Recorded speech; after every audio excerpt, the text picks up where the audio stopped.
Hi friends, பாப்பா ரொம்ப நாளும் ஐஸ்கிரீம் செஞ்சு தர சொல்லிக்கிட்டே இருந்தா. இதுக்கு முன்னாடி செஞ்சு கொடுத்துருந்தேன். அதான் இன்னொரு தடவை செஞ்சு தர சொல்லியிருந்தா. சரின்னு சொல்லிட்டு அதுக்காக 1/2 லிட்டர் பால் வாங்கியிருந்தேன்.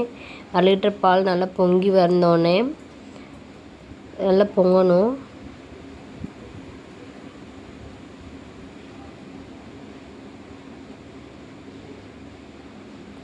பொங்கி வந்தோடனே ஸ்லிம்மில் வச்சுக்கணும். அடுப்பை லைட்டாக ஸ்லிம்மில் வச்சோடனே உடைக்கிற கரண்டியை வச்சு கிண்டி விட்டுக்கிட்டே இருக்கணும்.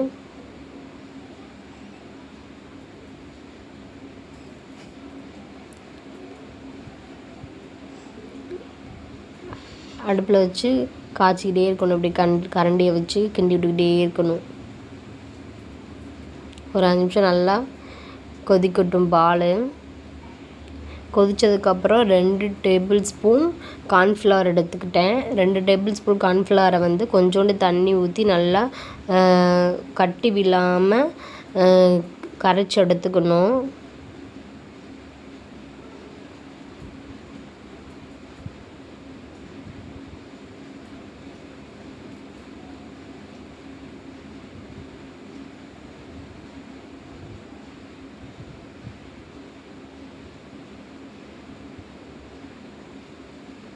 நல்லா கட்டி இல்லாமல் நல்லா கரைச்சி எடுத்துக்கணும்.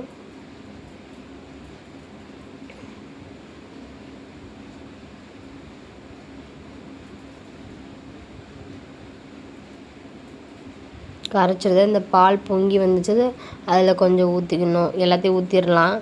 ஊற்றுனதுக்கப்புறம் தான் நம்ம நல்லா கிண்டி விட்டுக்கிட்டே இருக்கணும். ஏன்னா கார்ன்ஃப்ளவர் ஊற்றினோடனே கொஞ்சம் அடி பிடிக்காமல் பார்த்துக்கணும். அதுக்காக நல்லா கரண்டியை வச்சு கிண்டி விட்டுக்கிட்டே இருக்கணும், அடி பிடிக்காதவாறு.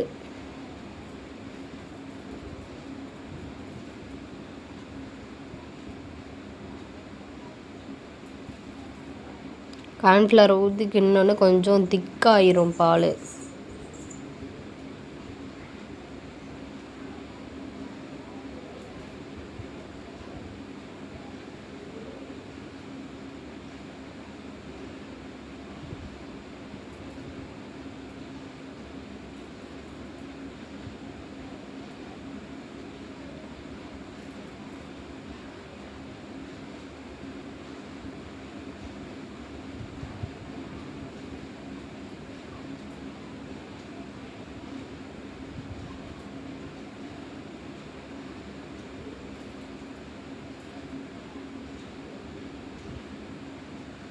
அதுக்கப்புறம் 1/2 கப் அளவுக்கு மெஷர்மெண்ட் கப்பில் 1/2 கப் அளவுக்கு சுகர் எடுத்துக்கிட்டேன்.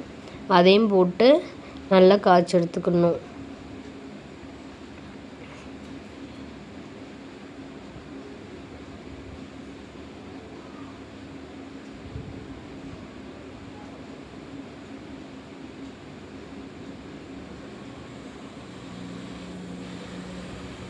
அப்படியே ஊற்றினோடனே பார்த்திங்கன்னா கட்டி ஆயிடுச்சு. ஃபஸ்ட்டு ஊற்றின பாலாக இருந்ததுக்கும் இப்போ கார்ன்ஃப்ளவர் ஊற்றிக்கணுன்னு கொஞ்சம் திக்காயிரும்.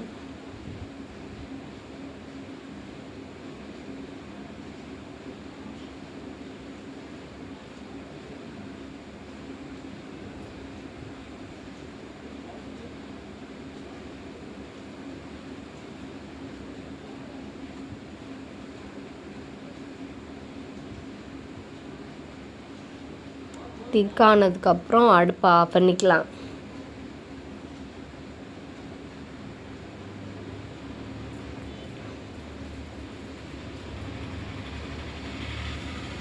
அடுப்பை ஆஃப் பண்ணிவிட்டு ஒரு 1/2 மணி நேரம் ஆற விட்டுக்கலாம்.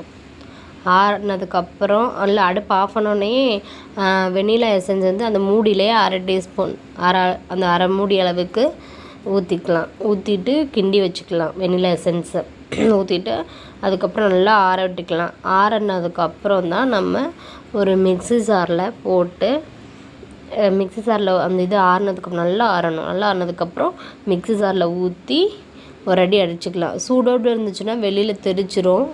எதுக்கு இதுனா இந்த கட்டி இல்லாமல் எதுவும் கட்டி இல்லாமல் இருக்கிறதுக்காக அது ஒரு மிக்ஸி ஜாரில் அடிக்கணும்.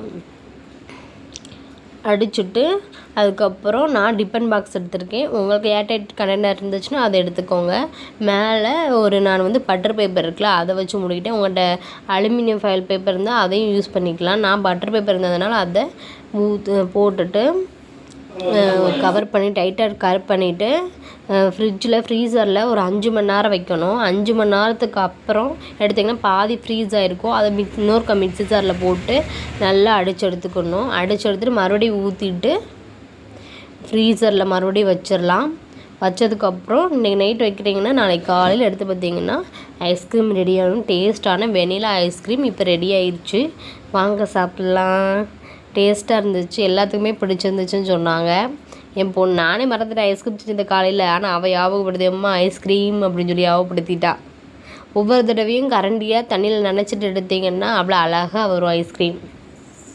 எவ்வளோ அழகாக வந்துருச்சு பார்த்தீங்களா வெண்ணிலா ஐஸ்கிரீம்.